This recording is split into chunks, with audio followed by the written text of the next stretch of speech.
Hello and welcome to our course. Before driving a car, you need to learn how to drive. For exactly the same reason, before you can begin trading, you need to learn how to trade and get to know the market. What is the market? What gets traded on it? What influences market movements? And how can this knowledge be translated into money? In the next lesson, you will learn the basics of the fascinating world of trading. The world of global trading is an investment option for traders who are interested in investing their money in order to earn additional capital. In recent years, this market has become accessible to anyone with an interest in it. In order to take part in trading, all you need is an internet connection. However, in order to profit from it, you need knowledge. Knowledge is money. Successful trading is an art form. Successful traders focus on the art of trading. They invest wisely because they understand the laws of trading. They know when to invest, where to invest, and how to protect their investments.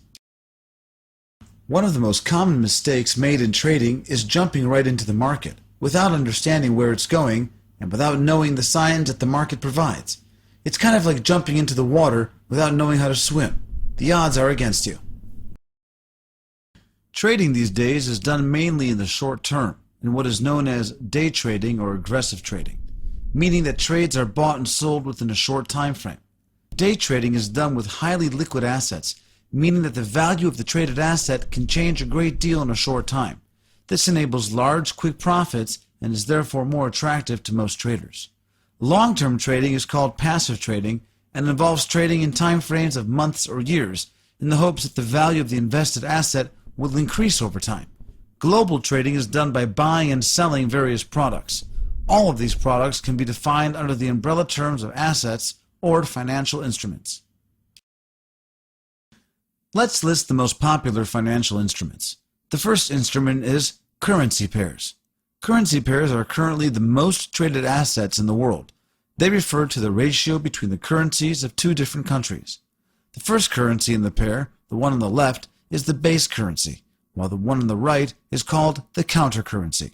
In trades involving currency pairs, the trader buys or sells the base currency at the current market price and then takes a profit or a loss according to the movement of the base currency relative to the counter currency. Commodities. In today's market, not only currency pairs, but also commodities and raw materials are traded, including metals such as gold, silver, and iron, and agricultural products such as corn, coffee, rice, and wheat.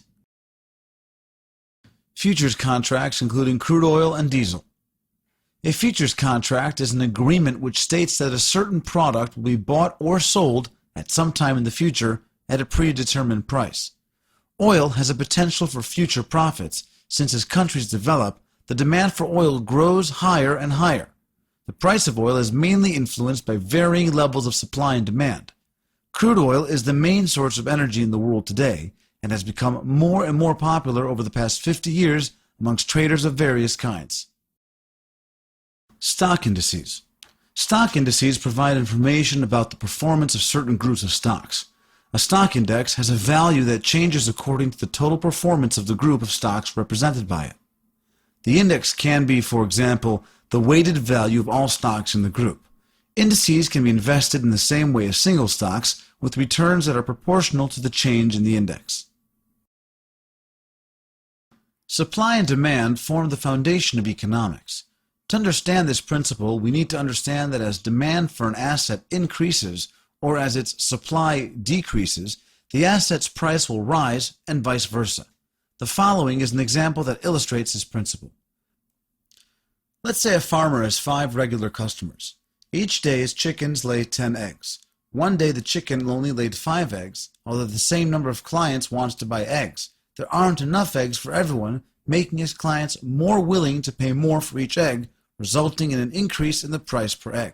In other words, the supply decreased less eggs, but demand did not decrease, resulting in an increase in the value of the eggs. This can also go the other way around. Let's say that one day the chickens decided to lay 15 eggs. Now the supply has increased, but the demand remains the same. In order to be able to sell all the eggs, the seller must lower the price of the eggs. In other words, the supply increased, causing a decrease in the value of the eggs. Demand is also subject to change. For example, if one day the chickens lay their usual 10 eggs, but fewer customers come to buy them, the seller may find himself left at the end of the day with unsold eggs, requiring him to lower their price. In other words, the supply remains the same, but the demand decreases, so the value of the egg also decreases. The following is an example from the global trading market. If a poor economic statistic is announced in Britain, many traders will want to sell the British pound. In other words, the supply of pounds will increase, resulting in a decrease in the currency's value, a decrease in the value of the British pound. Another example, if a crisis in an oil-rich Arab country is announced, the price of oil will increase due to fears that the supply of oil will decrease as a result of the sensitive developments in the region. Several special terms have been created to describe concepts in the global trading market. The following are the most important terms to know. PIP. This refers to the smallest possible movement in the market. In most cases, it refers to a change in the value of the fourth digit following the period. The value of a pip is usually calculated by dividing the total amount of the trade by 10,000. For example, let's say we open a trade for $20,000. We will then divide 20,000 by 10,000, meaning that each pip is worth $2. Short. This term refers to a sale trade. The term short is used because when you sell, you have less of the sold asset. Going short means entering a sale trade in which you sell an asset. Long. This term refers to buying a trade. Long comes from belong, as in belongs to me.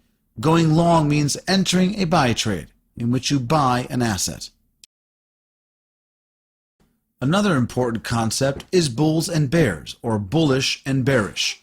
The term bear and bull are thought to derive from the way in which each animal attacks its opponents. The term bulls comes from the fact that bulls ram and fling their victims upward, meaning that the bull indicates an upwards movement in the price. Therefore, a bullish trend is a rising trend. The prices move upwards. A bullish candlestick is a candlestick that indicates a rise in price. The term bears comes from the swipe motion made by bears, which goes from top to bottom, meaning that the bear indicates a downward movement in the price. Therefore, a bearish trend indicates a downtrend. A bearish candlestick is a candlestick that indicates a lowering of price. The market moves in wave-like motions, rising and falling. When the market moves upwards for a certain period, it's called an uptrend. Similarly, when the market moves downwards for a certain period, it's called a downtrend. One of the most important tools in trading is the ability to identify the current trend in the market. We'll go into trends in more detail later on in the course. A peak is a candlestick that is surrounded on both sides by two candlesticks that are lower than its highest price. A trough is a candlestick that is surrounded on both sides by two candlesticks that are higher than its lowest price. The support level is the lowest price level that the market has reached. When a trough is repeated several times, a straight line can be drawn between the troughs. This line represents the support line. The resistance line is the opposite, a line that passes between the peaks reached by the market. Ranging occurs when the market price stays at around the same level with very little change. In this situation, the support and resistance level are very close to one another. A breakout occurs when a ranging market suddenly erupts into a dramatic rise or fall, which breaks through the previous support or resistance level, as can be seen in the diagram. Entering into a trade at the breakout point will usually result in high returns. A, B, C, D. The market is forever moving in waves. What goes up must come down, and what goes down will eventually rise back up. Rises or falls are never absolute. There's always a correction, meaning that at the height of the trend corrects itself and tries to return to its previous value, and then the price continues in the direction of the trend. The correction creates a kind of wave within a wave, as you can see in the diagram. We mark the reversal points in the waves with the letters A, B, C, D. These markings will serve as the basis for the various market analyses that will be performed. It is therefore very important to learn how to recognize them. In this chapter, you've learned about the global trading market, the assets that get traded, supply and demand, and the factors that influence the market. Several important terms which will be used later on have also been explained. Learning without practice is ineffective, which is why I recommend that you practice identifying the terms we've learned in this lesson on one of the real charts available on your trading platform.